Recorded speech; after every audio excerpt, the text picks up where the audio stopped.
Kabbalah is the teaching of the cause and effect relationships of spiritual sources, united by constant and absolute laws to achieve one lofty goal, the comprehension of the Creator by the creatures existing in this world.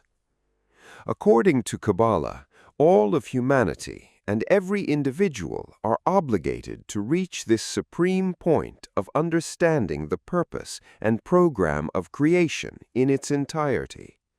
In each generation, there have been individuals who, through self-improvement, have reached a certain spiritual level, or, in other words, have climbed the ladder leading upward and reached the summit.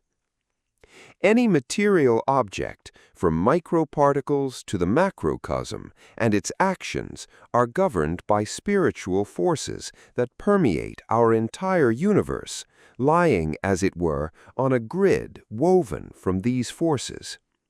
Take, for example, the smallest living organism, whose sole role is simply to maintain its existence for a period of time in order to create offspring.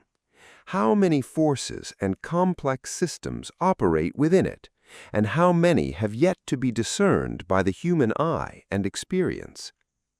Multiplying them by the number of living creatures that have ever existed in our world, i.e., in the universe and the spiritual worlds, we obtain only a tiny idea of the number of governing spiritual forces and connections. The diversity of spiritual forces can roughly be imagined as two interconnected and equal systems, differing only that the first emanates from the Creator and develops from top to bottom through all worlds, all the way to our world. The second emanates from our world and proceeds from bottom to top according to the laws already developed and operating in the first system. The first system in Kabbalah is called the order of the creation of worlds and Sephirot. The second, accomplishments or stages of prophecy and spirit. The second system assumes that those who wish to reach the highest point must act according to the laws of the first system, which is studied in Kabbalah. But in the spiritual world, it is not time, but purity of spirit, thought, and desire that is the primary factor in discovery and attainment. In the material world, there are many forces and phenomena we don't directly perceive, such as electricity, magnetic waves, and so on. But the effects of their actions and their names are familiar even to children.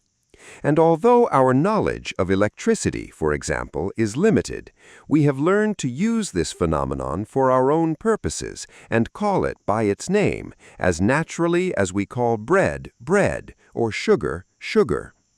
Accordingly, in Kabbalah, all names seem to give a real, objective representation of a spiritual object.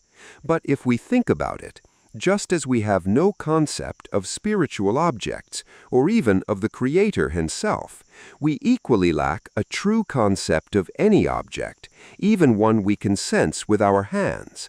After all, we perceive not the object itself, but our reaction to its impact. These reactions give us the appearance of knowledge, although the thing itself, its essence, remains completely hidden. Moreover, we have no ways of even comprehending ourselves. Only actions and reactions, that's what we know about ourselves. Science, as a tool for exploring the world, is divided into two parts: the study of the properties of matter and the study of its form. In other words, there is nothing in the universe that is not composed of matter and form. For example, a table is a combination of matter and form, where matter, i.e., wood, is the base, and the bearer of the form is a board on legs of round, square, oval, etc. shape. Another live example is the lyre, where matter, i.e., the human body, is the bearer of form, a lie. The part of science that studies matter, substance, is based on experiments that inform scientific conclusions. But the other part of science that studies forms without connection to matter, abstractly separating them, and especially those forms that have never yet been embodied in matter, communism as an ideal social formation, for example, cannot base on experiment, since form without matter does not exist in our world. We can separate form from matter only in our imagination, and then all our conclusions are based on theoretical premises. All philosophy belongs to this branch of science, and humanity has often suffered from its groundless conclusions. Most modern scientists have abandoned this line of research because there is absolutely no certainty in the conclusions. Man himself, exploring spiritual worlds, truly discovers that his own sensations are merely a desire from above for us to feel exactly this way, as a separately existing object, not a part of the Creator, while the entire surrounding world, a world of illusions, is in fact the result of spiritual forces acting on us. Let me explain this with an example. Once upon a time, there lived a simple Cabbie in a small town, with a couple of horses, a house, and a family. Suddenly, a series of misfortunes struck. His horses died, his wife and children died, the house collapsed, and he soon died of grief. So the Supreme Court decides what happiness can be given to such a long-suffering soul.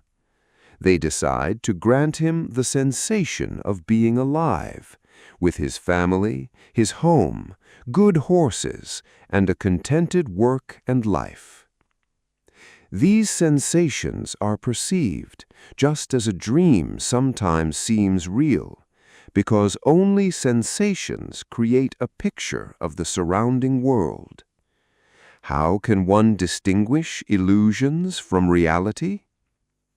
Kabbalah, as a science of the world, is also divided into the study of matter and the study of form. However, it has a remarkable feature and superiority over other sciences. Even the part of it that deals with the study of form outside of matter is built entirely on experimental control. That is, it is subject to verification by experience.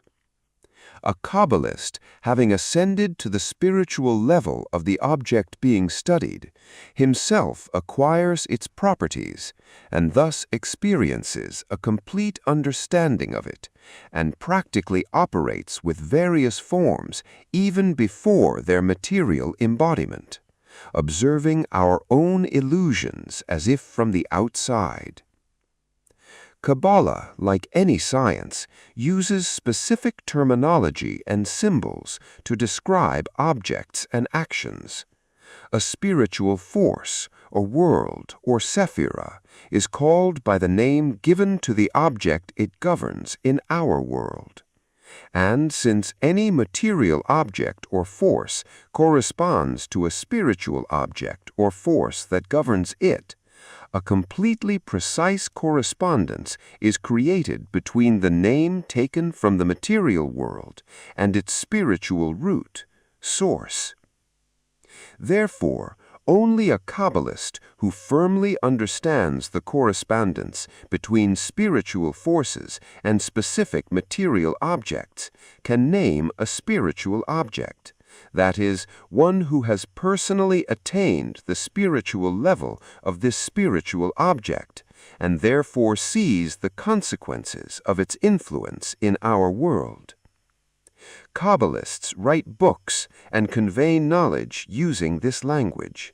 Moreover, this language is extraordinarily precise, as it is based on the spiritual root of a material object and cannot change, since the connection between the object and its spiritual root is immutable. At the same time, our earthly language gradually loses precision, since it is linked only to external form. But a mere nominal knowledge of language is insufficient. Even knowing the name of a lower material object does not understand its higher spiritual form. Only knowing the spiritual form can one see its material consequence, its branch. Hence the conclusion: first, one must comprehend the spiritual root itself, its nature and properties, and only then move on to its branch in this world, and study their interconnections. Only then does the language become comprehensible and a clear exchange of information. But the question naturally arises: how can a beginner master this science if they are unable to correctly understand the teacher? There is only one answer. Mastering this science is possible only by rising above our world. And this is only possible if a person casts aside all material egoism and embraces spiritual values as the most important and only thing in life. Longing, a passion for light, for spirituality, this is the key to the higher world.